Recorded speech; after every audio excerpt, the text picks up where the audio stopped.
कुछ 2-4-8 दिन से सोशल मीडिया के ज़रिए और प्रिंट मीडिया के ज़रिए ये बात की इत्तलात मिल रही थी कि ख्वाजा बिलाल अहमद को गोशा महल की सीट ना मिलने की बुनियाद पर ख्वाजा बिलाल अहमद मजलिस इत्तेहादुल मुस्लिमीन से दस्तबरदारी की जो है गौर व फिक्र में है। इस बात की इत्तलात सोशल मीडिया पर गश्त कर रही थी। मैं आज इसकी वजाहत करने के लिए आपके दरमियान में आया हूँ। मैं सबसे पहले गोशा महल की टिकट का दावेदार यकीनन था, और आज मैं जब मजलिस इत्तेहादुल मुस्लिमीन से दस्तबरदारी इख्तियार कर रहा हूँ तो उसकी सबसे बड़ी वजह यह है कि क्यों सदर मजलिस बैरिस्टर असदुद्दीन ओवैसी साहब क्यों नहीं गोशा महल से अपना उम्मीदवार खड़ा करते। अब इसके ऊपर ये एक ऐसी टॉपिक है जिसके ऊपर बहुत कुछ बोला जा सकता, बहुत कुछ सुना जा सकता, और हर एक की अपनी अपनी एक अलग अलग थॉट है। लेकिन मैं आज इस बात को यहाँ पर क्लियर कभी करना चाहता हूँ कि गोशा महल के अंदर, गोशा महल असेंबली कॉन्स्टिट्यूंसी के अंदर टोटल वहाँ पर मुसलमानों की तादाद 79,000 यानी करीब 80,000 की लिस्ट अक्टूबर के महीने में जारी की गई थी। अभी फाइनल लिस्ट इलेक्शन से 10 दिन पहले कुछ जो है आएगी, जिसके अंदर कुछ बढ़ेंगे या फिर कुछ कम होंगे। तो चलिए मान के चलते हैं कि 80,000 मुसलमानों की तादाद, हम इसको मान के चलते हैं 80,000 की तादाद वाला वो कॉन्स्टिट्यूंसी है। दूसरी बात मैं यहाँ पर यह भी वाजे कर देना चाहता हूँ कि अगर हम माजी में हमारे इंतखाबात को अगर देखेंगे तो मलकपेट जो कॉन्स्टिट्यूंसी है, जहाँ से अहमद बिन अब्दुल्ला बलाला जो पहली मरतबा 2009 में वहाँ से कामयाब हुए थे, वो सिर्फ़ और सिर्फ वो 30,000 वोट लेके कामयाब हुए थे। बाइकल्ला से वारिस पठान जो पहली मरतबा 2014 के इंतखाबात में कामयाब हुए थे, 25,000 वोट लेके एमएलए बन गए थे। बलाला साहब मैं समझता हूँ 30,800 कुछ वोट थे, वो लेके जो है वो एमएलए बन गए थे। जो कॉन्स्टिट्यूंसी में 80,000 मुसलमान हमारे हैं, उस 80,000 मुसलमानों की कॉन्स्टिट्यूंसी में हम अपना कैंडिडेट क्यों नहीं खड़ा करते। यहाँ पर मैं पूछना ये चाहता हूँ, मजलिस इत्तेहादुल मुस्लिमीन की फाइनल लिस्ट आ चुकी है। मजलिस इत्तेहादुल मुस्लिमीन जुबली हिल्स से भी जो है अपना एक उम्मीदवार खड़ा करी है, राजेंद्र नगर से भी एक अपना उम्मीदवार खड़ा करी है। क्या हैदराबाद के मुसलमानों को इस बार ये बात को समझना ज़रूरी है कि हमको अजहरुद्दीन को हराना ज़रूरी है या राजा सिंह मलून को हराना ज़रूरी है? इस बात का जवाब आपको नहीं मिलेगा, लेकिन इसका जवाब आपको यकीनन मिलेगा हिकमत अमली। समझो कुल मजलिस इत्तेहादुल मुस्लिमीन की हिकमत अमली के नाम पे मुसलमानों के जज्बात से जो है हमेशा खेला जाता है। जहां पर 2009 का जो स्टाइल था मलकपेट पे, जिस अंदाज में मलकपेट कॉन्स्टिट्यूंसी पे मजलिस इत्तेहादुल मुस्लिमीन ने अपना कब्जा गाड़ा, अपनी हुकूमत वहां पर जो कायम की, जो अब तक भी कंटिन्यू चल रही है, क्या हम उस अंदाज में गोशा महल नहीं लड़ सकते थे? इसका जवाब आपको नहीं मिलेगा, कोई भी इसका जवाब नहीं देगा। वो मलून दिन बर दिन सरकार की शान में गुस्ताखी करता है, हम मुसलमानों के दिलों को ठेस पहुंचाने वाले बयानात देता है, और मेरी जमात कुल हिंद मजलिस इत्तेहादुल मुस्लिमीन के पास ऐसा कोई प्लान, ऐसा कोई मंसूबा नहीं है कि उस मलून को हराया जाए। क्योंकि ये तमाम लोग जानते हैं कि मैं कांग्रेस से जब मजलिस इत्तेहादुल मुस्लिमीन में दोबारा शमूलियत इख्तियार किया था, जब बैरिस्टर असदुद्दीन ओवैसी साहब ने ये बात को हमको कहा था कि आइए भारतीय जनता पार्टी को हराने के लिए आप हमारा साथ दीजिए। शायद लोगों को याद नहीं है, लेकिन हैदराबाद के लोगों का हाफिज़ा भी बड़ा कमज़ोर होता है।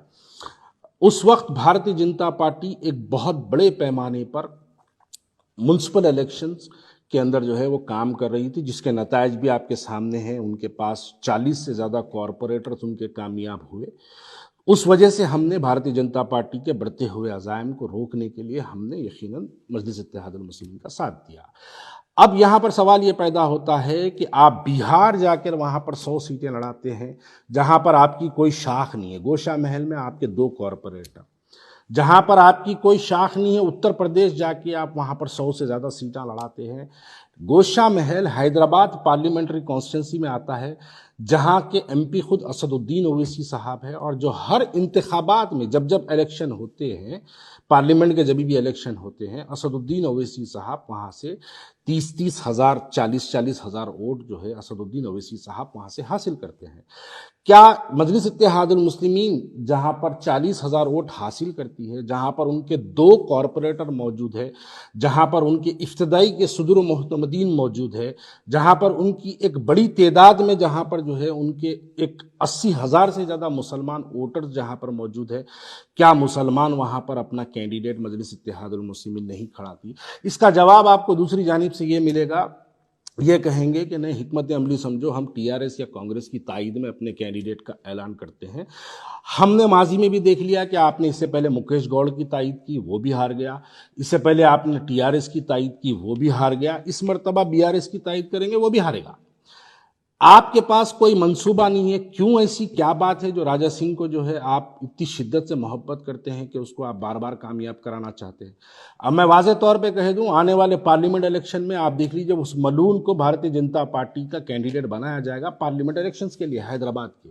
जैसे ही वो कैंडिडेट बनेगा, ये तमाम जितने शिकायतें हैं आपके मेरे जैसे लोगों को, जितने भी लोगों को जो है नाराज़गियाँ हैं, ये तमाम नाराज़गियों को बुलाया जाएगा और फौरी इस मलून को लाके आपके सामने खड़ा कर दिया जाएगा। हैदराबाद के मुसलमान जज्बाती नारे लगाते हुए निकलेंगे अपने मकानों से, भारी अक्सरियत से मजलिस इत्तेहादुल मुस्लिमीन को कामयाब कर दी। इस वजह से मजलिस इत्तेहादुल मुस्लिमीन हमेशा एक ऐसे फ़िरका परस्त चेहरे को हैदराबाद के अंदर सियासी तौर पर जिंदा रखती है। आप अगर उसकी तारीख देखेंगे तो वो बदमबाल रेड्डी की शक्ल में कभी जिंदा रहा, कभी आले नरेंद्र की शक्ल में जिंदा रहा, कभी इस मलून की शक्ल में जिंदा रहा, कभी बंडारू दत्तात्रेय की शक्ल में जिंदा रहा, कभी किशन रेड्डी की शक्ल में जिंदा रहा।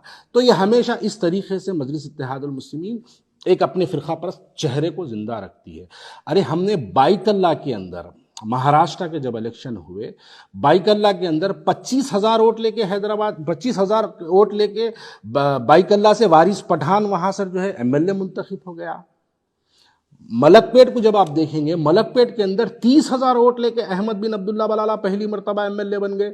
जाहिर सी बात है, बनने के बाद अपनी कारकर्दगी करेंगे, वहां पर मुसलमानों के वोटों की तादाद बढ़ाने का काम करेंगे। अरे हम लड़ेंगे ही नहीं तो हम जीतेंगे कहीं को? फिर वो काशीराम का नारा कहाँ गया बैरिस्टर असदुद्दीन ओवैसी साहब के, पहली बार लड़ेंगे, दूसरी बार हराएंगे, तीसरी बार जीतेंगे? वो नारा क्या सिर्फ बिहार, उत्तर प्रदेश और महाराष्ट्र के लिए है? क्या वो नारा इनके लिए, गोशा महल के लिए नहीं बनता? ये बातें समझ के बाहर है। जब हम ऐसी सवाल करते हैं तो फौरी अब आगे मुनाफिकत का नारा लग जाता, फौरन आगे लोग कहते हैं कि भाग गया, अब जमात छोड़ दिया, टिकट नहीं मिली। अरे मेरे को टिकट मिलो ना मिलो, अगर टिकट की मुझे ख्वाहिश होती तो मैं बैरिस्टर असदुद्दीन ओवैसी से याखुतपुरा पूछता। अगर मेरे को एमएलए बनने की ख्वाहिश होती तो मैं बैरिस्टर असदुद्दीन ओवैसी से चंद्रान गुट्टा पूछता। अगर मुझे एमएलए बनने की ख्वाहिश होती तो मैं बैरिस्टर असदुद्दीन से चार मीनार पूछता। मैं क्यों बैरिस्टर असदुद्दीन ओवैसी साहब से मैंने क्यों गोशा महल पूछा? मैंने उनसे गोशा महल इसलिए पूछा कि उस मलून को उसकी भाषा में, उसकी जबान में जिस तरीके से आप, वो हमारे दिलों को तकलीफ पहुंचाता है। सियासी जमहूरियत है, जमहूरियत में हमको मौका मिलता है, मौके के तहत हम जाके उसको उसकी भाषा में जबान देते और मुसलमानों के इत्तेहाद का मुजाहरा करके हम उसको बता के आते। लेकिन नहीं, उसको सियासी तौर पे जिंदा रखना है, इस वास्ते वहां पर उसको कामयाब होने के लिए फ्री वॉक दिया जाता है। 3 इलेक्शन में उसको फ्री वॉक दिया था। आप सवाल करिए बैरिस्टर असदुद्दीन ओवैसी साहब के पास कि क्या मंसूबा है बैरिस्टर असदुद्दीन ओवैसी साहब के पास राजा सिंह को जो है गोशा महल से रोकने के लिए? कोई जवाब नहीं मिलेगा आपको उसका। अरे ठीक है, आपको अगर ख्वाजा बिलाल का चेहरा पसंद नहीं है, आपको ख्वाजा बिलाल का अगर जो है जुबान पसंद नहीं है, माजी में ख्वाजा बिलाल ने बहुत सारे मजलिस इत्तेहादुल मुस्लिमीन के खिलाफ बयानात दिए हैं, अगर इस बुनियाद पे ख्वाजा बिलाल आपको पसंद नहीं है तो आपके पास जो पसंदीदा चेहरे बहुत से हैं जिनके चेहरों को देख के आप मुस्कुराते हैं, उसमें से कोई एक चेहरे को लेके आके गोशा महल दे देना था। वो मुसलमान को खड़ा करना था वहां पर, आप मुसलमान को वहां पे खड़ा करके आप उसकी तायद करना था। बीआरएस के जो आपके जो ताल्लुकात है, उस ताल्लुकात की बुनियाद पे बीआरएस से आप एक अच्छे से हिंदू कैंडिडेट को लाना था और उसको बोलना था कि तुम मुस्लिम बस्तियों में इंटर मत हो, हिंदू बस्तियों में जाओ, काम करो, उनके वोटों को आप पोलराइज कराना था, जैसा आप करते हैं, जैसा आप फेरोज खान के लिए करते हैं, जैसा नामपल्ली के लिए आप करते हैं, जैसा मलकपेट के लिए आप करते हैं, जैसे याकुतपुरे के अंदर हिंदू वोटों को बाइफिकेट करने के लिए आप काम करते हैं, वैसे ही लेके जाके राजा सिंह के खिलाफ में आप टीआरएस से एक हिंदू कैंडिडेट को वहां पर डलाना था था, और केसीआर केटीआर जो आपके मामू भांजे जो भी है, आप उनके जरिए उसको इंस्ट्रक्शंस पास करना था कि मुस्लिम बस्तियों में काम नहीं करना, मुसलमानों की 80% है, तुम जाओ हिंदू बस्तियों में काम करो। असदुद्दीन अवैसी साहब निकल के अगर गोशा महल में मुसलमान बस्तियों में 80,000 वोटरों के दरमियान में अगर फिर के असदुद्दीन अवैसी साहब पैदल दौरे कर करके अगर मुसलमानों को वहां पे जो है बेदार करते, 80,000 में अगर 55,000 भी मुसलमान अगर निकल के अगर मुस्लिम कैंडिडेट को वोट दे दिया, तो मैं ये सवाल हैदराबाद की आवाम के लिए छोड़ता हूं, क्या ये मलून हारता नहीं सकता था? अरे जाति पैसा हम लगा देते, लोगों से चंदा मंग के लेके जाके गोशा महल लड़ा देते अगर आप किसी मुसलमान को देते। मैं अपनी जात के तौर पे, अल्लाह के फजलो करम से चंदे की जरूरत नहीं है, मैं अपनी जात से 2-4-8 करोड़ लगाता, गोशा महल उसके वो मलून के खिलाफ में इलेक्शन लड़ता और ये बताता कि उसको मुसलमानों का इत्तेहाद ये होता है। लेकिन इसका कोई प्लान नहीं है आपके पास। अब उसकी आप तैयारी कर रहे हैं, उसको लोकसभा में लाने की तैयारी है, इस वजह से उसको वहां पे फ्री वॉक दिया जा रहा है।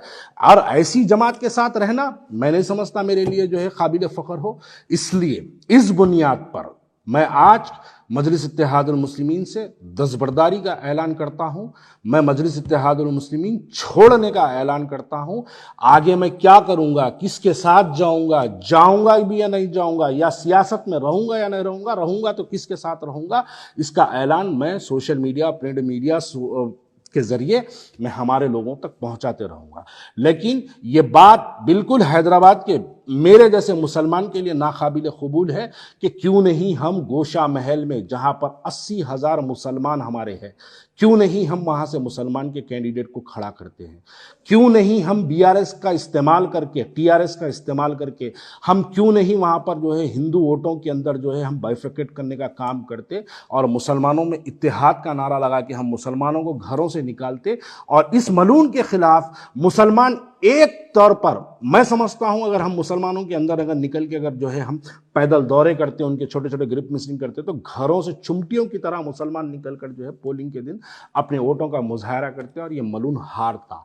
आप देखिए कोई पॉलिसी नहीं है मजलिस इत्तेहादुल मुस्लिमीन के पास। एक पॉलिसी बता दीजिए कि राजा सिंह को, मलून को हराने की एक पॉलिसी बता दीजिए। नहीं, उसको सियासी तौर पर जिंदा रखना चाहते हैं। और ऐसी जमात जो इस गुस्ताख रसूल को जिंदा रखना चाहते हैं, बखुदा ऐसी जमात के साथ मैं रहना मुनासिब नहीं समझता हूं। इसलिए आज मैं कुल-हिंद मजलिस इत्तेहादुल मुस्लिमीन से अपना दस्तबरदारी का ऐलान करता हूं। शुक्रिया बहुत बहुत। हज व उम्रा की बेहतरीन खिदमत का भरोसेमंद नाम Al Hind global services private limited, सऊदी अरब और हिंदुस्तान से मंजूर शुदा Al Hind global services private limited, मक्का और मदीना के करीब रिहाइश और हैदराबादी लजीज खाने, मुक़द्दस मुकामात की ज़ियारत, डायरेक्ट फ्लाइट, 15 दिन का पैकेज डीलक्स सिर्फ और सिर्फ 95,000 रुपये और बजट पैकेज सिर्फ 85,000। इसके अलावा लग्जरी ट्रांसपोर्टिंग। उजलत करें, देर ना कीजिए, इस सुनहरे मौके से फ़ायदा उठाएं। Al Hind global services private limited, first floor, Babu Khan estate, Basheerbagh.